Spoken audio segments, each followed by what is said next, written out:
પશ્ચિમ બંગાળમાં મહિલાઓ, બાળકો અને પરિવારો ઉપર થઈ રહેલા અમાનવીય અત્યાચારો અને હિંસાઓ થઈ રહ્યા છે, જેને લઈ સમગ્ર દેશમાં વિરોધ જોવા મળી રહ્યો છે. જેને લઈ રાજકોટમાં ઓજસ્વીની મહિલા શક્તિ સમિતિ દ્વારા કલેક્ટરને આવેદન પાઠવ્યું હતું. આ તકે ધારા ઠક્કરે જણાવ્યું હતું કે આ ઘટનાઓને લીધે પશ્ચિમ બંગાળની મહિલાઓ અને બાળકોની સુરક્ષાની ચિંતાજનક સ્થિતિ સામે આવી છે.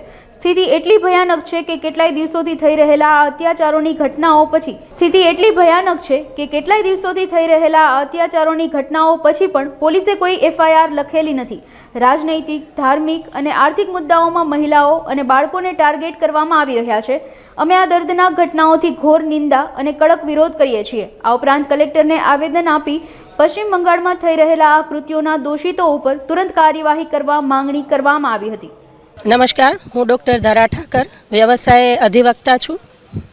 આજે પશ્ચિમ બંગાળમાં જે હાલની પરિસ્થિતિ છે, જે હમણાં આપણી સામે આવી રહી છે, કે જેની અંદર આપણે જોવામાં આવ્યું છે કે ત્યાં આગળ જમીન પચાવવાથી માંડી અને મહિલાઓ સાથે અત્યંત નિંદનીય કહી શકાય એ પ્રકારે દુષ્કર્મો, બાળકો સાથે તમામ પ્રકારની યૌન શોષણ જેવી ઘટનાઓ સામે આવી રહી છે.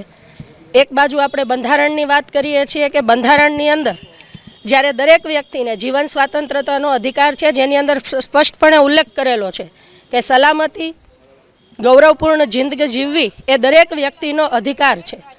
આવા સંજોગોની અંદર રાજ્યનીતિના માર્ગદર્શક સિદ્ધાંતોની અંદર પણ સ્પષ્ટ ઉલ્લેખ કરેલો છે કે ભારતના દરેક નાગરિકની વ્યવસ્થા કરવી એ જે તે રાજ્ય સરકારની વ્યવસ્થા છે. પરંતુ ક્યાંક ને ક્યાંક આ સ્થિતિ એવી દેખાઈ રહી છે કે જે અત્યાચારો, જે દુષ્કર્મોના કિસ્સાઓ સામે આવે છે, ત્યાં આગળ રાજ્ય સરકારે હાલ સુધીમાં કોઈપણ પ્રકારની એફઆઈઆર કરેલ નથી, કોઈપણ પ્રકારના કાયદાકીય કે ન્યાયિક પગલાં લીધેલા નથી. જે બાબતે ભારતનો જે મંત્ર છે વસુધૈવ કુટુંબકમ, એના આધારે ભારત મારો દેશ છે અને ભારતના તમામ નાગરિકો મારા ભાઈ બહેન છે, જે આધારે ત્યાંની બહેનો, બાળકો અને એના પરિવાર ઉપર થતા અત્યાચાર માટે આજે અમે રાજકોટનું જે ઓજસ્વીની નારી શક્તિ સંગઠન છે એ વિરોધ દર્શાવીએ છીએ.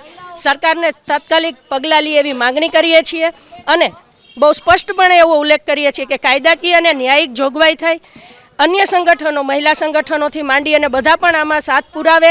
એક બેનની તકલીફ સમગ્ર ભારતની તમામ મહિલાઓની તકલીફ બનીને આજે સમગ્ર નારી જાતિ આનો વિરોધ ઉઠાવે અને ત્યાંની રાજ્ય સરકાર આના માટે પગલાં લે, ત્વરિત પગલાં લે અને કડક પગલાં લે એવી અમારી માંગણી સાથે આજે અમે અહીંયા કલેક્ટરશ્રીને આવેદનપત્ર આપવા આવી રહ્યા છીએ.